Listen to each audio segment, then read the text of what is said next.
Más de 3 millones de contagiados y 250.000 muertes han sido el resultado del nuevo coronavirus que sigue ganando terreno a nivel mundial, provocando el aumento diario de contagios. La Organización Mundial de la Salud, el 11 de marzo de 2020, a través de su director general, quien declaró el brote de coronavirus como pandemia global, pidiendo a los países intensificar las acciones para mitigar su propagación, proteger a todas las personas, a trabajadores de la salud y salvar las vidas. En respuesta a la alerta remitida en el Ecuador mediante suplemento del registro oficial número 160 de fecha 12 de marzo del 2020, se publicó el Acuerdo Constitucional número 00160-2020, mediante el cual se declaró el estado de emergencia sanitaria en todos los establecimientos del Sistema Nacional de Salud de la República del Ecuador. Posteriormente, con fecha 16 de marzo, el señor presidente Lenín Moreno emitió un decreto presidencial numeral 1017 del 2020, en cuya disposición general quinta menciona: como adopción de medidas de prevención en el COVID-19, se promoverá el uso de mecanismos como el teletrabajo, la teleeducación, entre otros, con el objetivo de evitar la propagación del virus.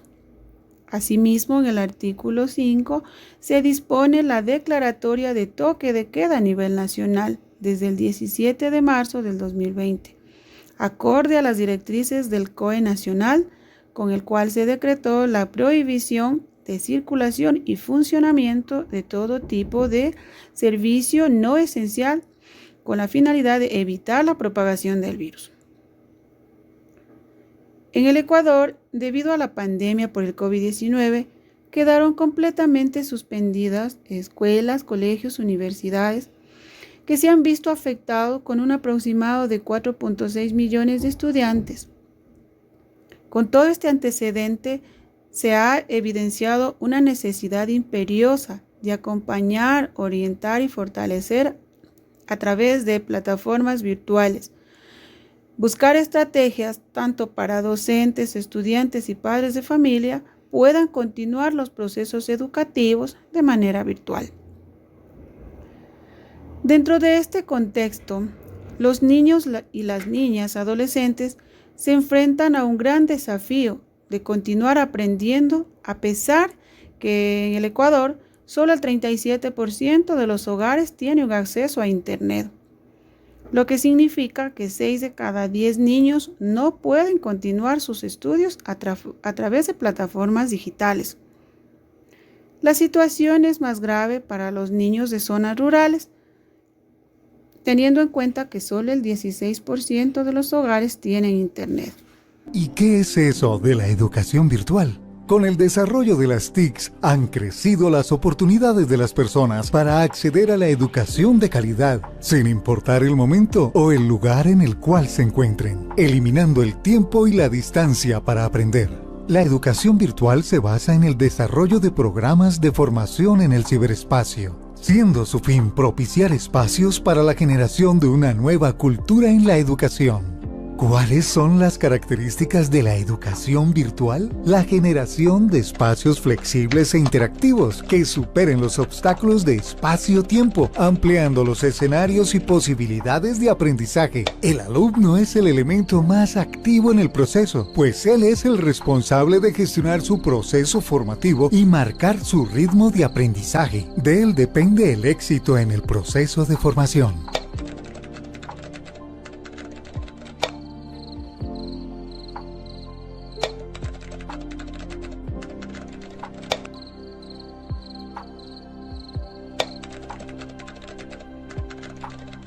El profesor actúa como guía en el aprendizaje, pues ofrece herramientas y pistas al estudiante para desarrollar su proceso educativo. Su labor fundamentalmente es evitar la desmotivación y la deserción.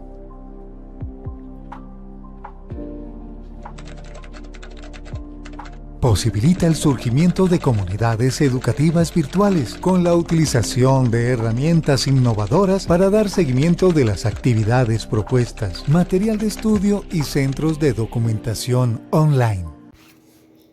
Actualmente, el uso de las TICs juega un papel muy importante y de manera progresiva ha tenido una mayor repercusión en el ámbito educativo, facilitando de manera positiva siempre y cuando se maneje desde un enfoque pedagógico para realizar el uso adecuado de las mismas, a través del cual la creación de comunidades y de aprendizaje sean imprescindibles.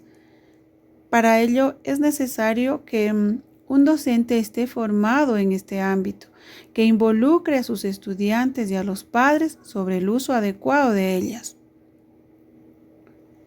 Estudios demuestran que el uso de las herramientas tecnológicas en el aprendizaje es muy importante, porque además de transmitir conocimientos, los docentes deben procurar capacitar en determinadas destrezas.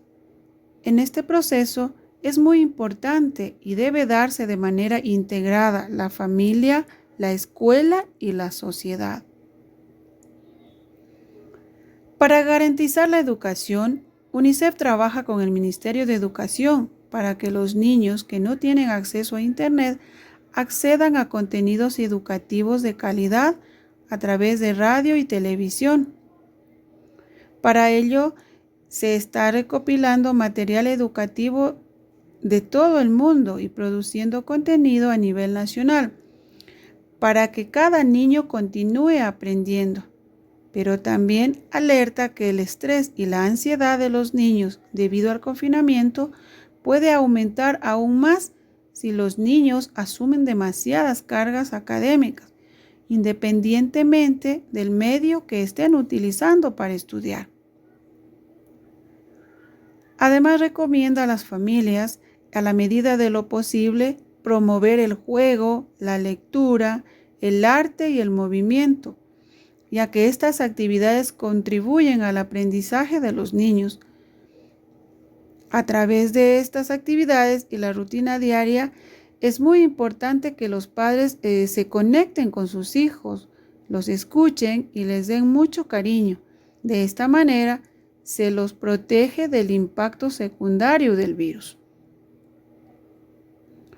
En estos momentos de incertidumbre, el bienestar del niño y su salud mental deben estar por encima de la continuidad del plan curricular o calificaciones. Sin ellos no habrá un verdadero aprendizaje, afirma Joaquín González, alemán, representante de la UNICEF en Ecuador. La situación que estamos atravesando nos ha obligado a pasar de una educación presencial a un formato de educación virtual o a distancia. Lo más importante es que la tecnología nos dé la oportunidad de ir incorporando nuevas herramientas, tanto a los docentes como a padres, para que las clases sean más didácticas y entendibles. Por otro lado, hay docentes que implementaron diferentes herramientas. Por ejemplo, algunos crearon y utilizan diferentes canales como YouTube, Classroom, Teams, Zoom, donde reciben clases, envían y receptan las tareas de sus estudiantes, además de realizar reuniones por videoconferencia, coordinando el horario con ellos. Los niños son el futuro del país y es importante su estabilidad emocional. Debemos preparar materiales para enseñar, enfocarnos a ser amigos, sus guías, y así cumplir estos nuevos retos de la educación virtual en las aulas. Sé que nos va a costar adaptarnos, pero tenemos que hacerlo. Para abordar mejor el tema, a continuación, las docentes estudiantes y padres de familia nos contarán sobre estos cambios radicales y la interacción con esta nueva modalidad de la educación virtual. La situación actual de la educación virtual en el Ecuador. Si bien es cierto, la virtualidad para muchos fue y sigue siendo un método nuevo de realizar acciones o trabajos a través de una pantalla, ya sea de un celular o una computadora o cualquier otro recurso, que permite la comunicación virtual de los participantes. La verdad es que existieron y existen miles de escuelas y docentes que no estamos preparados y que la pedagogía y material tuvieron que adaptarse para el entorno digital. Además, la comunidad educativa debemos contar con un Internet intermitente, la fusión casa-escuela, que para algunas familias significa salir de su zona de confort, aún continúan en resistencia. Para los grupos más vulnerables supone la imposibilidad total de acceder a clases por no disponer de una computadora o de Internet, ya que el aspecto socioeconómico influye enormemente. Los nuevos retos que hemos tenido que afrontar como docentes de las clases sincrónicas y asincrónicas es la situación presentada de manera imprevista. Los centros educativos fueron reemplazados por pequeños espacios habitacionales, en donde los docentes y estudiantes desarrollan el proceso de enseñanza-aprendizaje denominado acompañamiento pedagógico, a través de una pantalla, correo electrónico, mensaje de texto.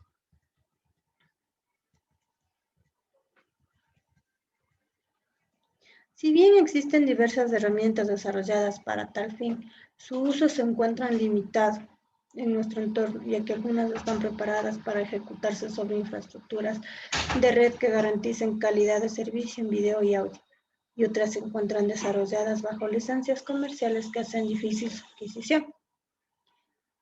También reconocer y valorar las potencialidades del estudiante como individuo y como actor dentro de grupos y equipos de trabajo es complejo tras una pantalla. Trabajar en contención emocional para calmar y estimular la confianza del niño a través de actitud empática y la escucha activa nos ayuda bastante. Buenas tardes, mi amor. ¿Me puedes dar tu nombre? Camila Vargas. Te voy a hacer una pequeña entrevista. Me vas a ayudar contestando unas preguntitas sobre respecto a la educación virtual en esta pandemia. Bien. ¿Qué hacías tú en la escuela antes de la pandemia? Yo jugaba con mis amigas, conversaba con la profe, conversaba con mis amigas, jugaba. Muy bien. ¿Se te hizo fácil o difícil adaptarte a esta nueva modalidad virtual? Difícil, ¿Por qué? porque son largas las clases, mandan mucho deber. Muchos deberes. Ya. Bueno. ¿Extrañas tú las clases de antes cuando tú ibas a tu escuela, tus clases presenciales? Ajá, ¿Por qué? porque ahí jugaba, conversaba. Cuando tú recibes tus clases virtuales, ¿tú cuentas con todos los materiales para realizar tus tareas? Sí, Ya.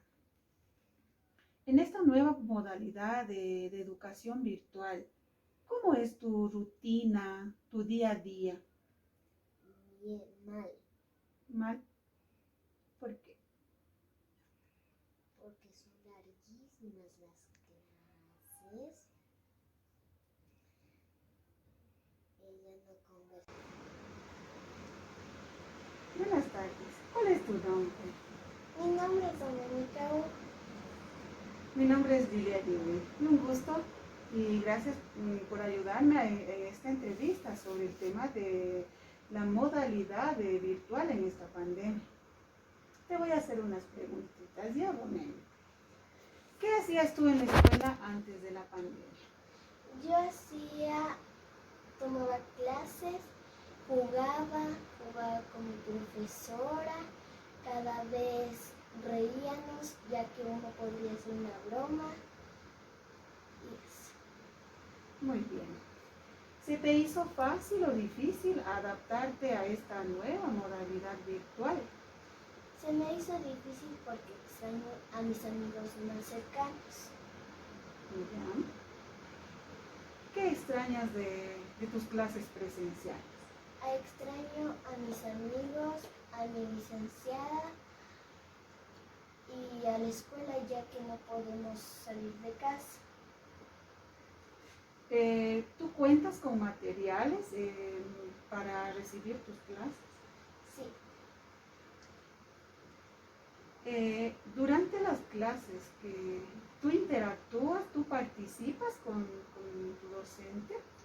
sí, ya que la licenciada nos toma en cuenta y nos nombra cada uno. Sí, participas, muy bien. Cuando tú tienes dudas, ¿el profesor responde a todas tus dudas cuando tú les preguntas? Aunque en la escuela no he tenido dudas, ya que en la casa casi no paso en presenciales. ¿A ti te gustaría volver a las clases presenciales de nuevo? ¿Te gustaría? Sí, porque tengo a mis mejores amigos. Muy bien, gracias, Ron. Buenas tardes. ¿Me puedes ayudar con tu nombre, por favor? Claro que sí, buenas tardes. Me llamo Britney Paredes. Te voy a hacer una entrevista sobre la nueva modalidad virtual a la que asumimos como consecuencias de la pandemia. ¿Vale? Ya. ¿Qué hacías antes en tu instituto, en tu colegio, antes de la pandemia? Antes de la pandemia yo recibía clases presenciales. En sí me levantaba, me iba al colegio, compartía con mis compañeros, con los maestros, nos divertíamos, teníamos deporte, hacíamos de todo, teníamos contacto físico, todo. Era muy divertido ya, que ahora nos salimos de la casa y solo es por una pantalla que les vemos a todos. Así es. ¿Se te hizo fácil o difícil adaptarte a esta nueva modalidad de estudio? Fue muy difícil ya que uno estaba acostumbrado a levantarse e irse y ver a sus compañeros, saludarse al día siguiente, ese día, saludarse, abrazarse. Por ahí cumplía 1 año también, entonces ahora de la noche a la mañana tuvimos que encerrarnos en la casa todo el mundo y con las plataformas que comenzamos desde cero porque nunca vimos esas plataformas en el colegio, nunca nos dijeron estas plataformas, entonces No les nos capacitaron, exacto, entonces las plataformas fue de una y tocaba aprender día a día y fue muy difícil ya que nos encerramos y no los vemos para nada. Ya. ¿Crees que las plataformas son adecuadas para recibir las clases virtuales?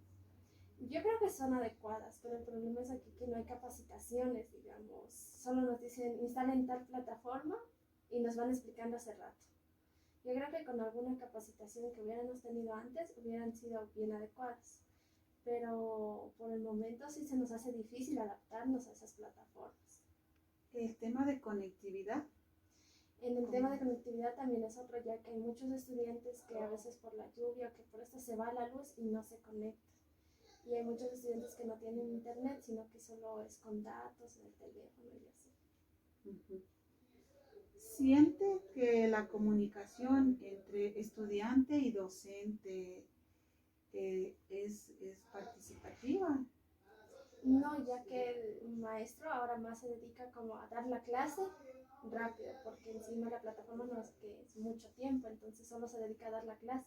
Y si a veces uno le quiere preguntar, la licenciada dice que simplemente averiguemos en el internet, entonces no hay comunicación como antes.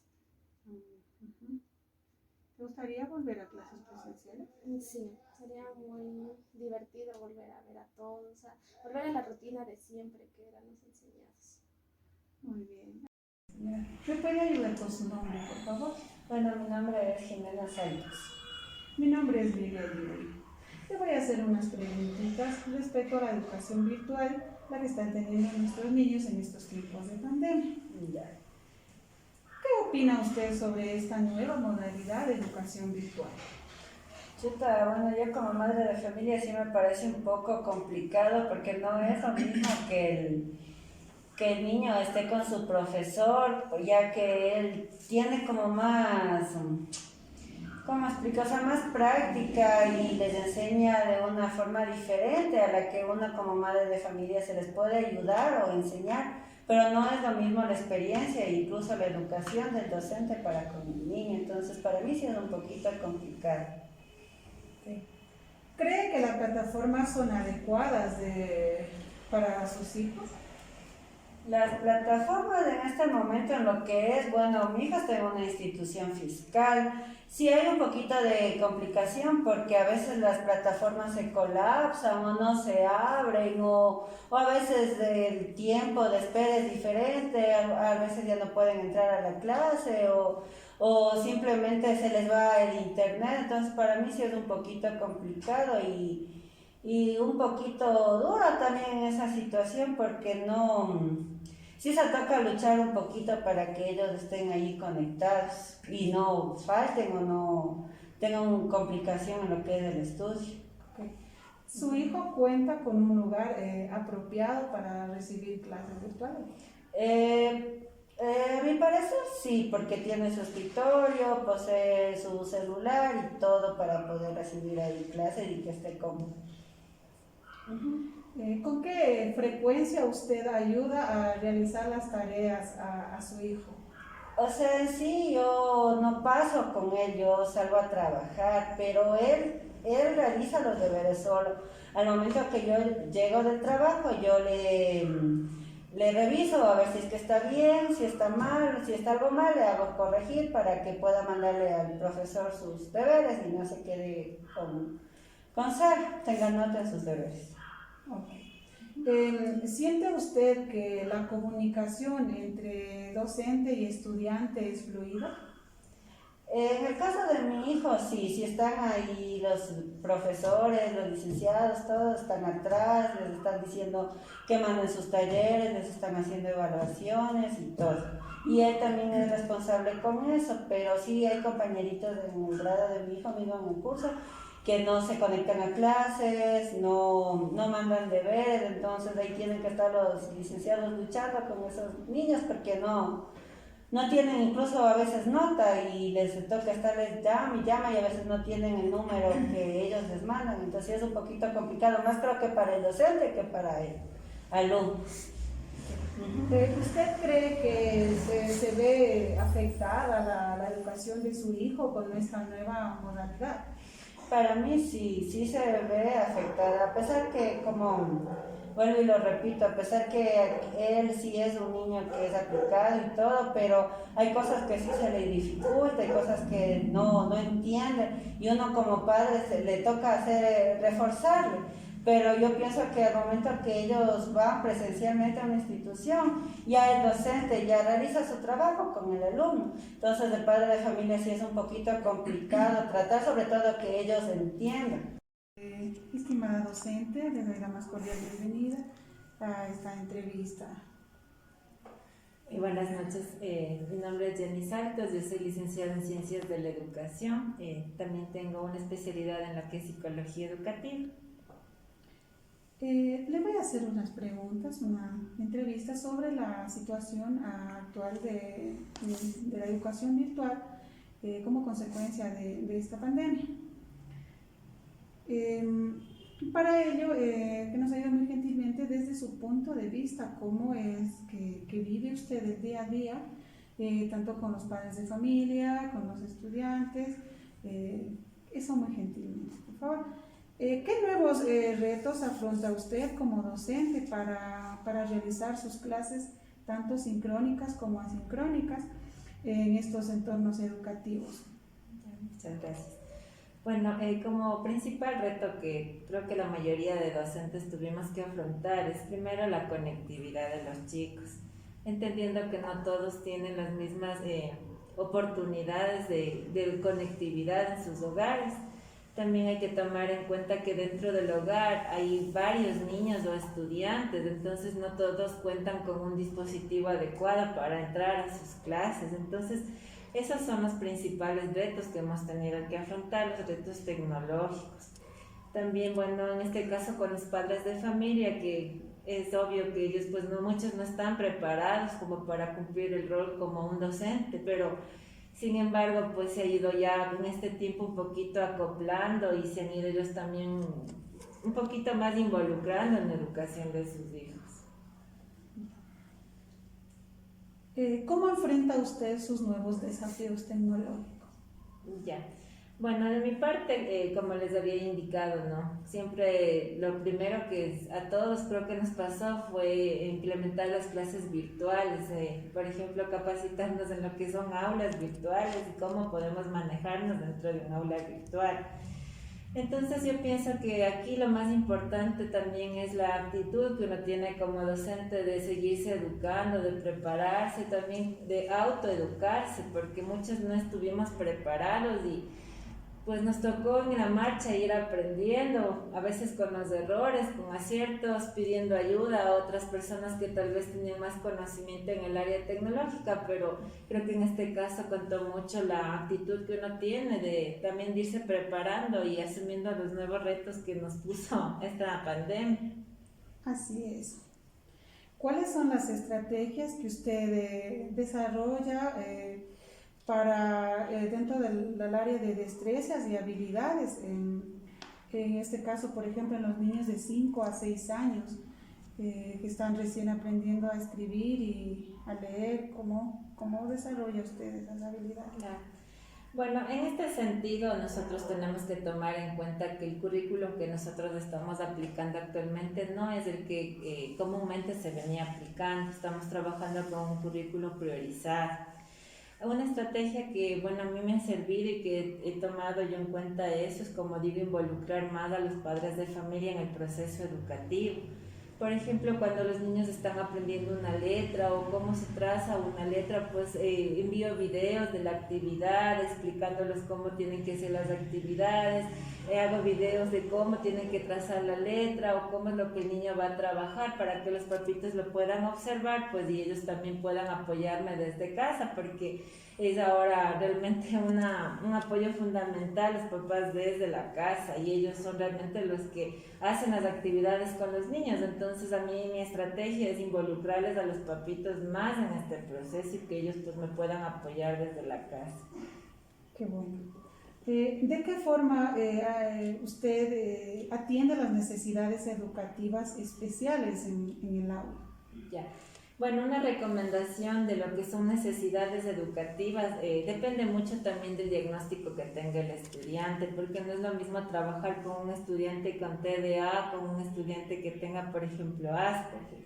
Pero en todo caso, pues siempre es necesario y es importante que la maestra tenga una buena comunicación con el padre y la madre de familia, porque a través de eso pues nosotros vamos conociendo si el niño está avanzando, qué dificultades está presentando. También podemos hacer algún tipo de refuerzo con el estudiante en base a lo que el papá o la mamá puedan observar, y nosotros también darles estrategias para que ellos nos ayuden. Una recomendación también que se les da como docentes al inicio del año a los papitos es que deben preparar un espacio adecuado para que los niños reciban sus clases virtuales. Por ejemplo, si es un niño con TDA, procurar que sea en un lugar donde él no tenga distracciones, no esté cerca de puertas, no esté cerca de ventanas, porque son agentes que dan mucha apertura a que haya distracciones en el aula virtual o en el momento que esté recibiendo clases. Entonces, todo ese tipo de estrategias uno debe tomar tomando en cuenta pues el diagnóstico o el tipo de necesidad educativa que tengan los estudiantes. Así es. ¿Le gustaría a usted regresar de nuevo a la modalidad presencial? O sea, de mi parte como docente creo que sí es importante la labor que cumple un docente dentro de la formación del niño, y obviamente pues de manera presencial es mucho mejor, pero lastimosamente por la situación del COVID no es lo más conveniente por el momento, porque lastimosamente el riesgo es mayor a un contagio. Entonces, de mi parte, si fuera por lo pedagógico, quisiera sí, pero tomando en cuenta la situación de pandemia y salud, pues no es lo más recomendable. Así es. Agradezco, licenciada, su gentileza. Muchísimas gracias. Muchas gracias también.